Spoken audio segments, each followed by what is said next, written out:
I'm going to give you the most easiest, lowest hanging fruit to stop slicing and hit better drives. And it's all with just one tiny tweak to your hand position. One of the culprits to your slice is basically opening up the club face. And that can happen most of the time on the backswing, pretty early. Here's the thing.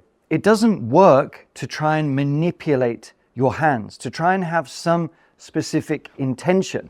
So if I'm aware that I'm opening the club face, it's happening for a reason. For me just to say, don't open the club face and keep it pointing down more, that's going to help everything neutral. It's like, well, okay, fine. But how do I do that almost subconsciously? And the easiest thing is to grip the club properly. A lot of the times we have the trail hand on top of the club a little bit more. And you can see the hand is sort of over the top.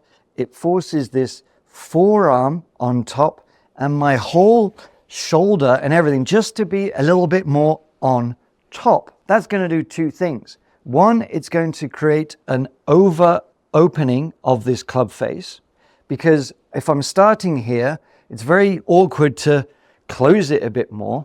So I'm going to sort of roll those arms open and open that club face. That's going to happen just because of the setup. But it's not so much the arm that I want to talk about, it's where this hand is positioned. We are going to tuck this trail hand to promote a square club face and a powerful connected golf swing release. Step one, take your grip with your lead hand just as you normally would. I'm not going to talk about lead, weak. I just want you to do it normally, how you normally would, to feel like you've got a good strong hold. You can hammer down on a nail, whatever it might be that floats your boat. With this trail hand, we're going to intentionally feel like we're tucking. And we're going to do that specifically by using the heel pad of our hand. What we're going to do is place that heel pad on the grip, because too frequently golfers are gripping it in the thumb and forefinger at the top here. And those fingers, the grip is too much in the fingers, so it then goes over on top a little bit too much. Likewise, if you think I've got to tuck my elbow and get underneath, the same thing kind of happens. It's just a different orientation. We're gripping it in the fingers too much, and then we're over here. So we're still in the thumb and forefinger, but we're holding it in the fingers this way. There's no real pressure being applied to the heel pad. This is key because it's going to give us more stability and less movement as we take the club back. Because less is happening, because we don't have to think about as much, we're going to be more consistent. Place the heel pad on the grip first, right? That is the main feel that I want you to have. It's here. And if that feels a little bit awkward because you don't know where to sort of move the hand, what you can do is almost make a fist, okay? So we're making a fist underneath this way against that heel pad.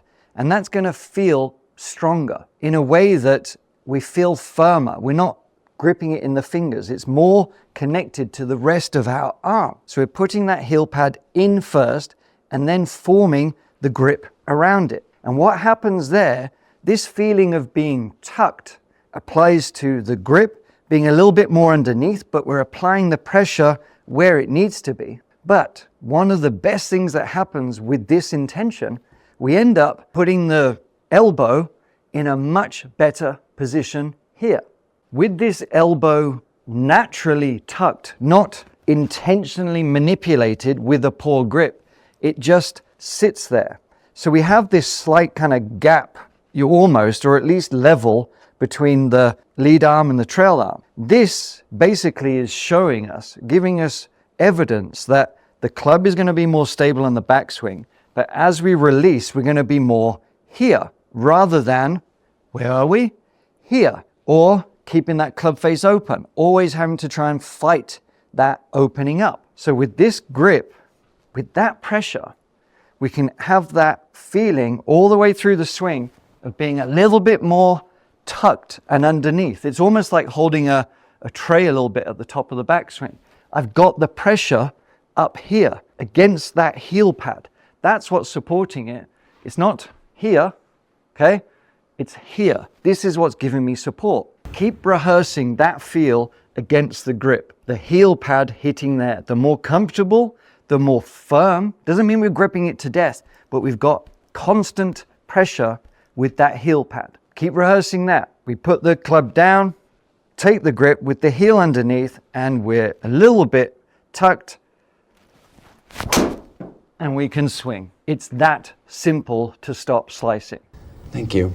Give it a try. Let me know how you get on. And if you want to get a bit more distance from your driver, this lesson is going to help you hit it longer, and now you're going to hit it straighter, right? See you next time.